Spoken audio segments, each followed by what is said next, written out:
Hello and welcome to the Tough Girl Podcast, a 3-time award-winning show that aims to motivate and inspire you while increasing the amount of female role models in the media, especially in relation to adventure and physical challenges. I'm your host, Sarah Williams. If you're passionate about adventure, challenge and learning from women who have overcome obstacles and achieved remarkable things, then this is the podcast for you. Every Tuesday at 7 a.m, new episodes go live featuring incredible women who share their stories, insights and tips to help you achieve your dreams and goals. You can support the Tough Girl mission by signing up as a patron. Visit Patreon, patreon.com/Tough Girl Podcast. Keep listening until the very end as I share more information about what's going on with me with Tough Girl Challenges, give shout outs and recommend other Tough Girl Podcast episodes. More information can be found at toughgirlchallenges.com.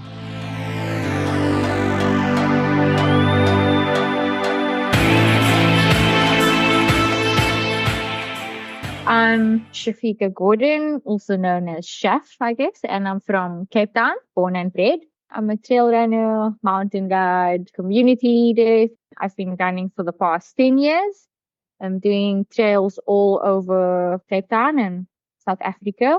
I do races as well. I'm one of the leaders at one of the biggest Cape Town trail running community crews. It's called Tuesday Trails.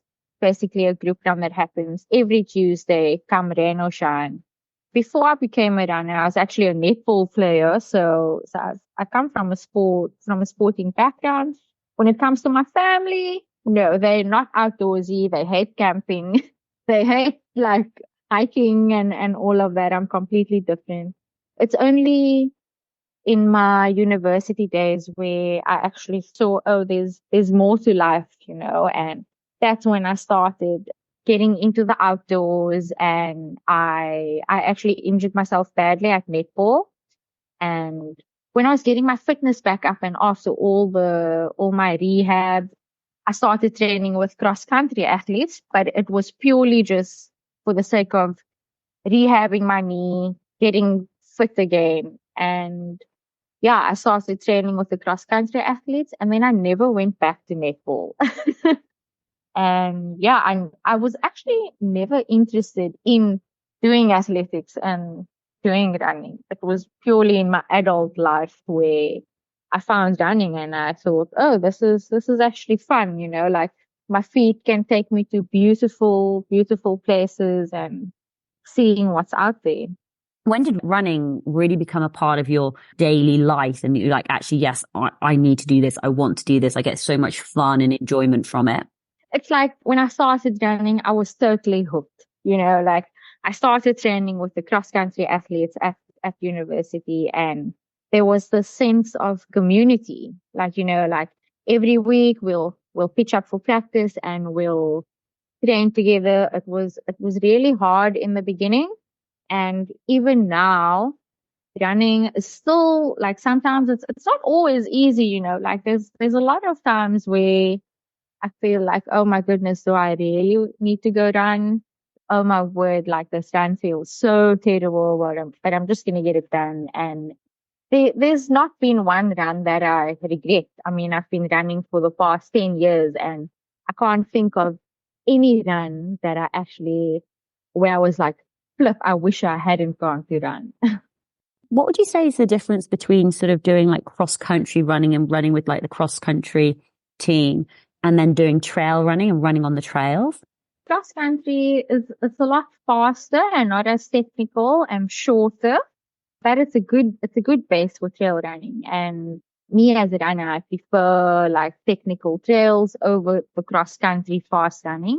What's very evident in both of them, like cross country, like training with cross country athletes and then maybe running with like trail runners in Cape Town, there's that sense of community, like everybody, no matter what your background is, no matter where you've come from, you've sort of like you're in it together, when you're coming for a run, and it's like everything else goes out the window, where you come from, what you've done, your profession, and you're there to do something, and it's let's get this run done, and it's like doing it together, which is awesome.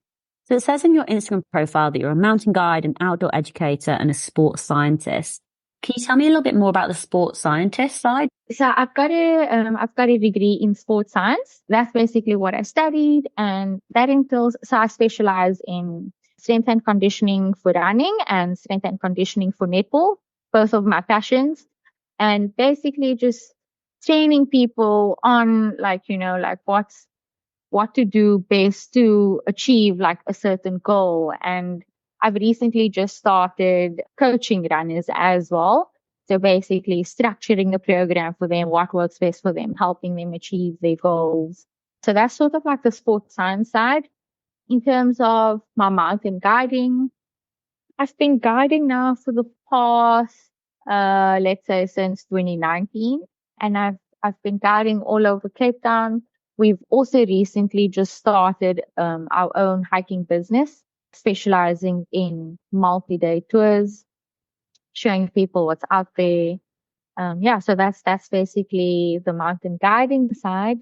And outdoor education hub, that's basically where the outdoor educator part comes from. Outdoor Education Hub is an initiative that we've started post COVID, and it's all about educating people about the outdoors, just showing them what's out there and making the trails and outdoors accessible to people who basically don't know anything about the outdoors.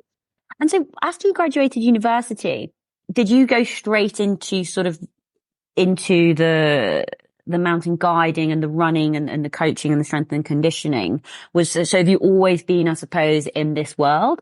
So no, I've not gone straight into my field after university. So sports science is not that big in South Africa, and I never wanted to go back to studying, going over and doing my honors and masters and doing all of that. I sort of just wanted to start practicing, but I needed to make ends meet. So like I don't come from money or anything like that. Like my parents worked really hard to put me through university. So I needed to find a job. So at the moment, I still have a full-time job, and I'm a retail manager. I'm a store manager. That's like my full-time job, but hopefully, I'd be able to move full-time into my career one day. But yeah, so after when I graduated, I was actually working at a call center, and from there, I've worked as a personal trainer at a five-star hotel, and basically, I made it possible for myself to get qualified as a mountain guide because I really wanted to take five-star guests up the mountain. And because I was trail running already and I was into the outdoors and hiking, I thought, I could show people my passion and get paid for it, and it will be a job, like it would be awesome to do that. And then yeah, I think that was the end of 2018, beginning of 2019, when I then went to guide school and got my qualification done as a mountain guide, and then yeah, started guiding people. But it's not something like sport science and mountain guiding. It's not something that I've done like my whole life. It's only like in my recent adult years where I've really like taken that step to go into the field, do what I love, show people the outdoors. Yeah. What's your favorite distance to race? Marathon distances or up to marathon distances. I'm not really a fan of the ultra distance running. Yeah, just because I prefer, I guess, like mid distance, short to mid distance. I've not quite figured out the whole ultra distance running.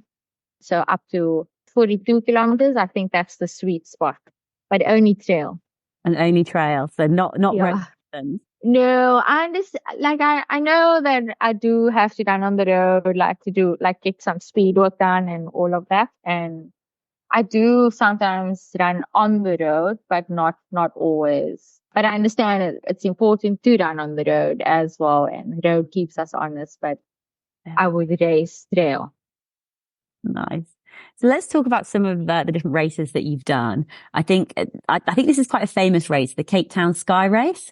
There was quite a few. That was actually a series. Are you referring to that one? Yeah, because I think you celebrate, the Sky Running series.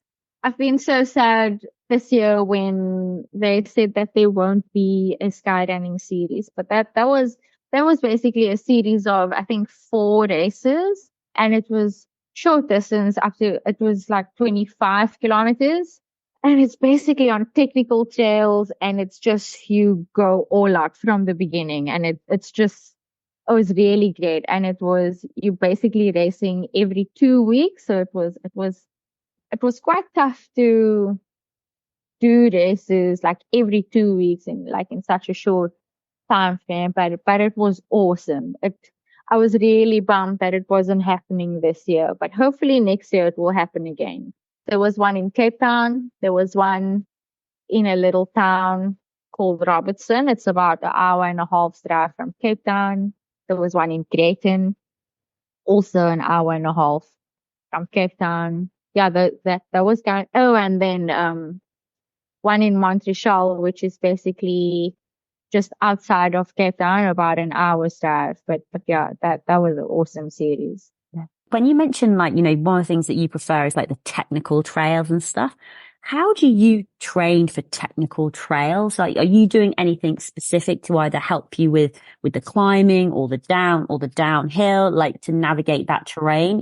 What are you doing in that space? The best way to get strong and better on technical trails is to run on technical trails. So a lot of my training, like especially for something like the Sky series, in my weekly runs, like even just easy runs, I will do it on technical trails just to get comfortable on the technical trails and the rocky sections and all of that. I would sometimes do I do like specific workouts on those trails where you're basically playing with your heart rate, and maybe it's something like just example, like a 2 kilometer warm up, 1 minute hard repetitions, with like maybe a minute rest in between on technical trails. So that's the one element. And then the other important thing is also to have really strong ankles, because you will probably roll your ankle, but if they're strong, they'll just basically shoot back, and you won't necessarily be injured when you roll your ankle. So it's basically just like also the strengthening side of it, doing specific strength exercises to complement your running on the mountains. So when I go to the gym, I'm not just doing squats and deadlifts, or bicep curls. I'm going to do specific things. I'm going to do, for instance, box jumps. I'm going to do box step ups. That's going to help with climbing. When I'm in the gym, I'm doing specific strength exercises that will help me on the trail. See, this is what I find really interesting. So I do a lot of hiking. Like the most recent one, I was on the Southwest Coast path, and I went over on my left ankle. Not horrendous, but I was probably down for like, 15, 20 minutes, like to control my breathing. And then I stood up, I could walk and it was fine. I'm not joking. I took 4 steps and I went over. It was like all these like cow divotty grasslands that we have in the UK, like farmland. Yeah. You can't really see the divots. And I went over so badly on my right ankle. So my new mission is to bulletproof my ankles, like just to I want to be I don't know, there's actually a guy on Instagram, and I can't remember his name, but where you can basically go over on both ankles and pop back. Mm-hmm. And like that's actually my goal. Like, yeah, I mean, build them. yeah, that's the thing. If you just strengthen your ankles, like at the end of the day, you need to realize that you will most likely roll your ankles when you're on trail, because it's uneven terrain and no shoe can prevent you from rolling an ankle. But the difference between getting injured from that ankle roll and not getting injured is how strong your ligaments are, and like if they bounce back quickly. So yeah, I mean, I still roll my ankles, and sometimes sometimes one roll is harder than the other, but then yeah, like I'd like to think that I've got strong ankles. And it's usually like those small little exercises that you think that, it's fine, I don't need to do that. But it's those exercises that actually is beneficial the most. So I work out with a personal trainer, a guy called Franco, who's just absolutely amazing. And sometimes we are doing the smallest movements I call them like the baby weights, like, the 1 kilogram weights or something. Yes. And you build them up. And when you are sweating and Yeah. you're just moving, like you're just like tilting your ankle or moving like you're doing like a small like shoulder rotation or something. And you're just like, why is these tiny micro movements so difficult? And you just realize Yeah. like, yeah, like that is definitely going to be my focus for the next like 3 months. And like, so, I mean, I know that you've got all of this amazing knowledge. Do you create your own strength and conditioning plan? Or do you create your own training plan for races? Or, do you work with a coach? What does your training look like? I don't create my own plan and program purely because I'm lazy. Or not necessarily lazy, but I find it easier to just have someone do it for me, so I work with a strength and conditioning coach, and I do work with a running coach as well. I mean, like a couple of years ago, when choosing these two people in my circle, it's got to be people that I relate to, like people who I know, okay, they know what they're doing. They've got a sports science background as well. And my strength, I've got one strength session weekly, basically 1 hour. And it's 1 hour where I completely switch off from the rest of the world and I work my butt off during that 1 hour.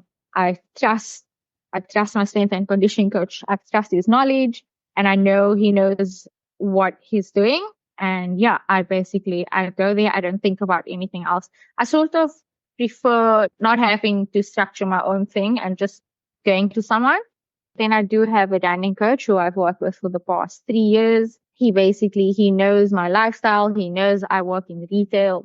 He sort of works around that. And my training weekly would basically look like one strength session a week.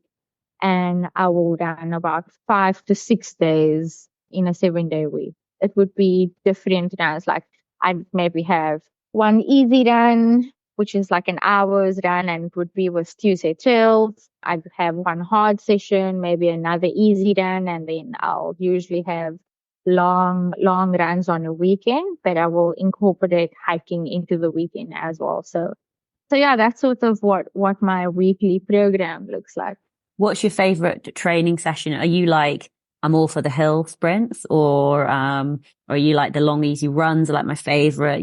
What brings you the most joy, or does it just switch and change? I think what brings me most joy is running with Tuesday trails. I mean, it's such an awesome community, and it's also 1 hour where you forget about everything else and you're basically sharing miles with regulars who you see weekly, and I think that's awesome. I really enjoy being amongst like-minded people in the trail community in Cape Town. It's just there's nothing like it. Have you ever lost your running mojo?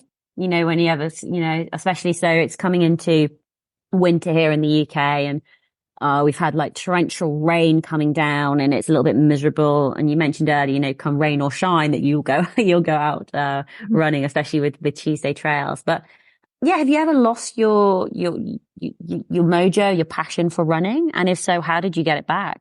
Yeah, definitely. Like, look, I'm no elite runner, or professional runner, or anything like that.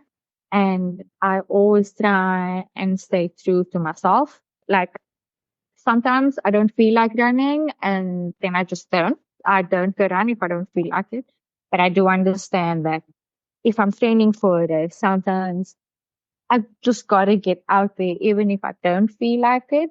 But usually when I do sort of lose my running mojo, it's basically when there's a whole lot of other stuff going on in life where, like I've got a full-time job and there's stresses in life that you got to go through. And like what I find easiest for me is if I'm feeling unmotivated about running, I would maybe message a friend and just schedule a run together, and that's sort of how I would get back into it and not feel a certain way or not feel negative towards running is when I'm running with other people, and that makes it a little bit easier. What's been one of the bigger races that you've done this year? Was it the UTD? Is that right? Yeah, so that's Ultra Trail Drakensberg. I did the 64 kilometer or 65 kilometer. And yeah, I didn't have like the best race. Like I said earlier, I'm still trying to figure out the whole ultra distance running. I've not quite cracked the code yet, but yeah, that was one of the big ones for this year. And I'm currently training for Ultra Trail Cape Town, which is at the end of this year, and I'll be doing the 55 kilometer. So can we actually let's talk about that a little bit more. So your sort of sweet spot and your favorite distance is 42 kilometers, like the marathon distance. When you say you sort of haven't cracked it yet, sort of going the the further distance beyond the 42, what's happening? Is that a mental thing? Is it a physical thing? Talk us through like what sort of happens when you get onto those longer distances. I think it's a bit of everything. I've not figured out the nutrition side of things. I don't know what works for me in terms of nutrition. I'm highly inexperienced in fueling for a very long run. I still need some more practice with that. So even with Ultra Trail Drakensberg earlier this year, I don't think that I ate enough. And then when the wheels come off, the wheels come off. There's sort of, I'm at war with myself all the time, and then I just feel fatigued, and then it's basically just one foot after the other, just marching on to get to the finish. I do think I'm capable of really cracking the code, but I know it will take a lot more time and effort from my side. I know I lack with like being diligent with my running program, or like I don't follow my running program 100%, but I do follow it about 80%, I guess. So I do think that I would need to do a lot more like long runs on the weekend and really put my mind to it and like put the hours in, so that it can feel a bit more more enjoyable. But yeah, I think it's just I need more training, doing longer distances, spending hours out there, and those kind of things. Yeah. But I suppose that's so challenging to fit in with life, working a full-time job, trying to get the balance right with, family, relationships, friends. And then when you do put in these bigger distances or these bigger hours, there's obviously going to be, I suppose, a sacrifice, whether it's like actually you're really exhausted and really tired, and then you've still got to go and do, a full week's work. Are you doing anything specific to help you with the recovery so that you can maintain your running and your consistency?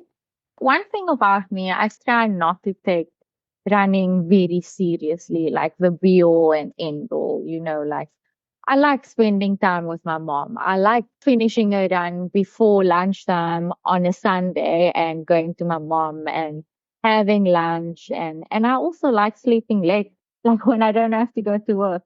So in terms of recovery, when I'm after a hard run, I basically just eat anything and everything. There's nothing specific over there.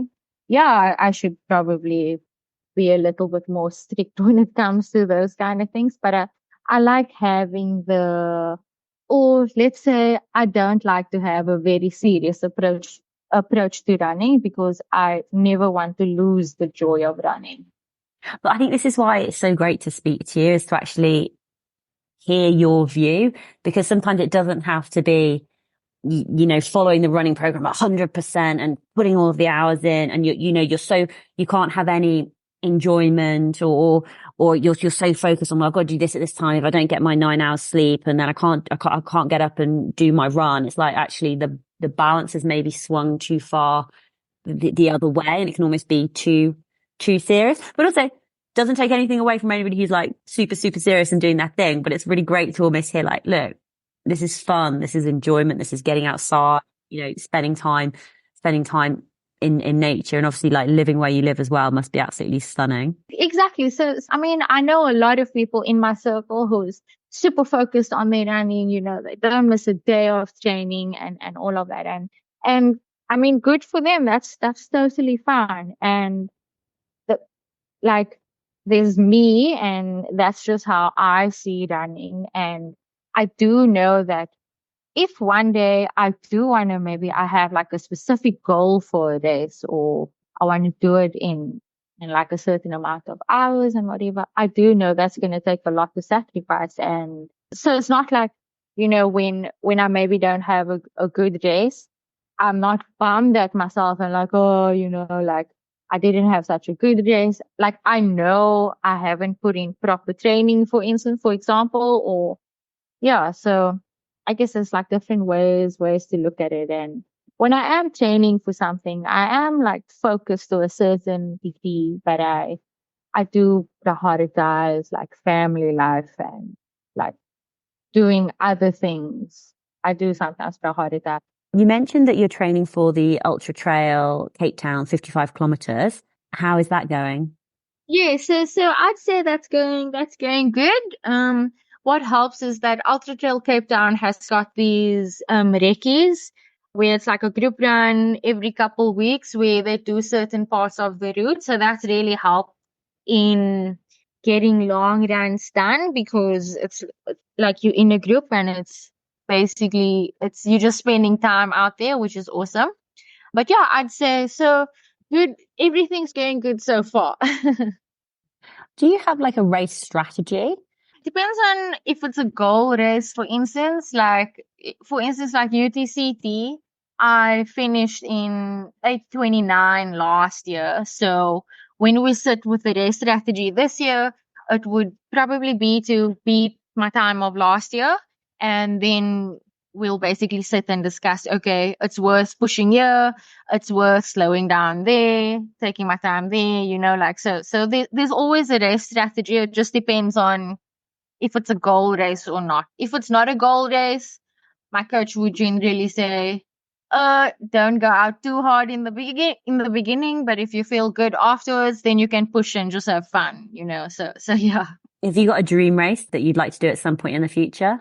I want to do like a lot of things in the future, like do a lot of runs, check a lot of routes out, but there isn't like a dream race like, oh my god, I'm working towards doing this. Like I'd like to just take things as they come, and yeah, if I really want to do something, I'll make a plan and work towards that. How do you find running at night? There's this race called Batrun, which is a night race in Cape Town. It's a 30 kilometer. It starts at 7 p.m. Running at night is definitely a different element because you've got your headlamp on and you basically only exist in this little bubble of light. And it's like you hyper focused and everything is peaceful and it's still and you just hear the trees and the wind. And yeah, I'm not opposed to it. I think it's great. Where do your thoughts go when you're running? Everywhere. I think about everything and nothing at all. So I think about work, I think about family, I think about my cat, think about my mom, think about my partner, and then I also think about nothing at all and I just switch off. So it goes everywhere. Have you ever had your thoughts go to like really dark, negative places while you're running? Yes, like when I'm having a tough race, then I'm at war with myself. I'm like, oh, should I pull out? Should I continue? Should I pull out? Should I continue? Or I would just really be at war with myself, thinking, oh, I can't get this done. I'm not strong enough. I'm disappointed in myself. So I do sometimes think about those things and go to those dark places. And somehow I just end up getting out of the dark place. Is there a strategy that you're using, especially like, when you feel as though you're at war with yourself? How do you fight that war? How do you fight that battle? Like, are you doing? Have you noticed anything that you're doing that can help, you know, pull you out of like that darkness? I think just reminding myself that running is a privilege and I'm grateful to be able to run, and that there are a lot of people who are not as fortunate to get out there, to go out into the mountains. And there are people who can't run. So I try and just remind myself how far I've come and the work that I've put in, and just tell myself, okay, let's just get to the finish. That's all. One of the things that you've talked about is around sort of inclusion in trail running and sort of like accessibility or getting people out running. What would be your advice and tips? Like it's easy to say, just go out there and go run. But like, for instance, the community I grew up in, like I grew up in a place that's called the Cape Flats. And, you got to think about, okay, am I going to use this money to put food on the table, or am I going to use this money for transport to get to the mountain? So that's like, it's easy to say, just go out there and get it done. But the reality of it, not everybody is as fortunate to just run out of their door to the mountain. And then also there's lots of crime in SA, and like people, you need to look over your shoulder all the time, or it's maybe not as safe. So yeah, my advice to people who are living a couple meters away from the mountain is like, great, like go out there, go have fun, like, just do it, because some people don't have that opportunity. And I mean, growing up, I didn't even know what hiking was. I didn't hike. It was only in my adult years. So yeah, there's a lot more to it. But the reality of everything is that people don't have access to the mountains, and I think that's the most important thing. It's the accessibility part, and it's about making the trails accessible to those less fortunate people and educating them about the outdoors. And on that sort of education point, do you just want to share a little bit more? I mean, I know you mentioned this at the beginning with like the outdoor education hub. How does that work? How can people get involved? What is the initiative? How does it all come together? I'm just going to put out there with Outdoor Education Hub. It's dormant for the rest of this year.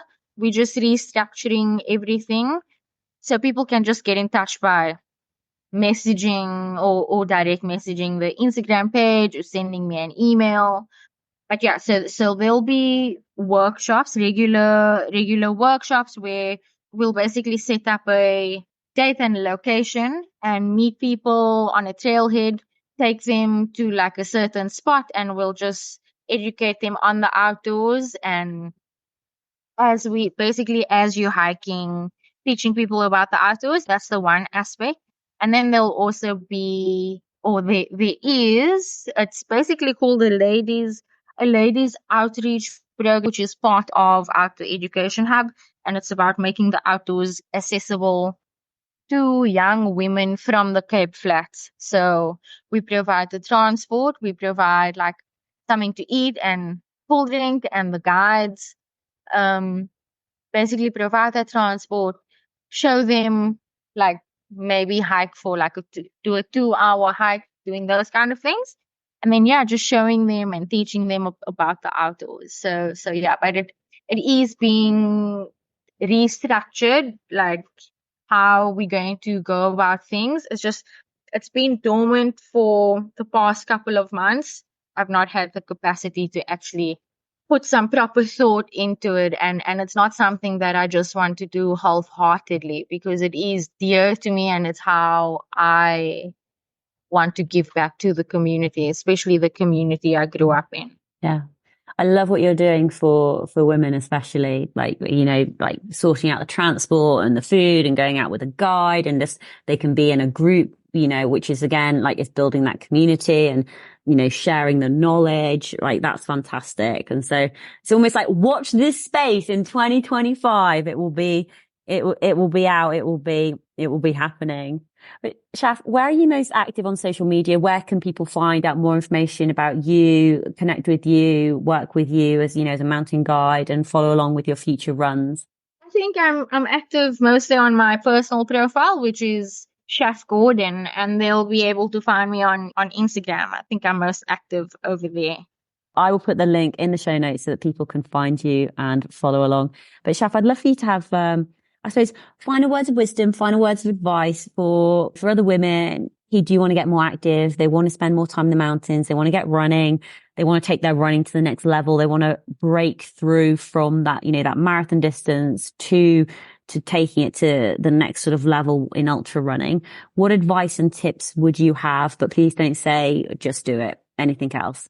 People should always remember just to be grateful for how far they've come. Because, I mean, life is tough, So, yeah, like I'd say just don't listen to the demons. And if it's easier to get a buddy, do it with a friend, then do that. But once you start going, you'll see if it's for you or if it's not for you. Don't listen to the demons and be grateful. Absolutely. Yeah. The important thing is just to get out there. It really is. Whether it's walking, hiking, running, doing a 5K, 10K, half marathon, and ultra, it's just moving your body, being in nature, getting that fresh air in. Totally. Shaf, thank you so much for coming on Tough Girl Podcast to share more about your passion and love for the outdoors, and best of luck with your next racing challenge on the Ultra Trail, Cape Town, 55 kilometers. I will be following along and supporting, as I'm sure everyone else will be. Awesome. Thank you so much. And thanks so much for having me on the podcast.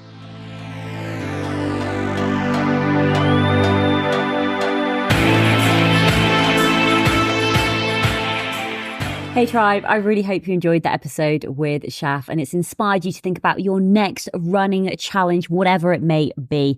Now, everything that we have talked about today will be available in the show notes at toughgirlchallenges.com. So please do go and check it out. If you are brand new to the podcast, then please do go and visit the website. And if you go to the very top, there is a section called resources. And under resources, there is loads of different segments. So we've got ocean rowers, polar explorers, seven summits, mountaineers, climbers, runners up to marathon, ultra runners, thru hikers, swimmers, ultra endurance challenge, triathletes, cyclists, etc. But if you are specifically interested in running up to sort of like the marathon distance, then I've got a whole host of incredible women that you can listen to. Equally, if ultra running is your jam, then again, I've got some amazing suggestions of podcast episodes for you to listen to. So Sarah Perry, she's an Innovate ambassador. She set a record on the Southwest Coast Path, 630 miles with the fastest self-supported completion. We've spoken with Dr. Kaz Williams. She's a performance psychologist, certified running coach and ultra runner who is striving to help people discover their mettle. We have spoken with Bet Whitman, who completed the Grand Slam Plus with Racing the Planet. This included running 5 separate events, each 250 kilometers across Georgia, the country, the Namib Desert in Namibia, the Atacama in Chile, and the Gobi in Mongolia and Antarctica. Sophie Power has been on the podcast. She is Great Britain's 24-hour ultra runner. She's a mum of 3. She's the founder of She Races, which is a campaign to make races better for women. Sarah Crossland, she's an author, adventure lover, and endurance athlete. She shares more about running from Land's End to John O'Groats. She's also the founder of the Beyond Recovery Project. I've spoken to so many incredible women. So if you are looking for a new challenge for 2025, start thinking about it now. Start listening to different Tough Girl podcast episodes.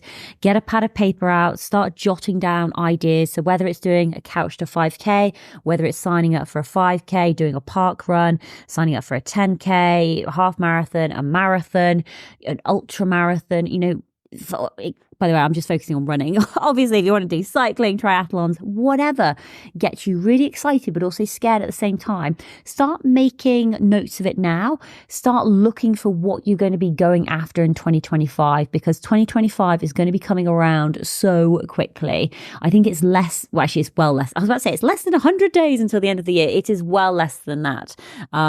So time is ticking by. So, look, now is the time to make your decision. Now it's the time to start asking some questions, listening to podcasts, watching some YouTube videos, going on Google, doing your research. Now is the time. And then once you've got it booked in, the rest will start to fall into place. Thank you again for listening to the Tough Girl podcast. I would love it if you could leave a 5-star review on whichever listening platform that is, whether it's Spotify or Apple or iHeartRadio, or if you just tell one friend about the Tough Girl podcast. That is how we spread the message and encourage more women to get active, to take action, and to follow their dreams. All that's left for me to say is, wherever you are, whatever you are doing, give it your all, give it 110%, get after it, go for it, believe in yourself, because I believe in you.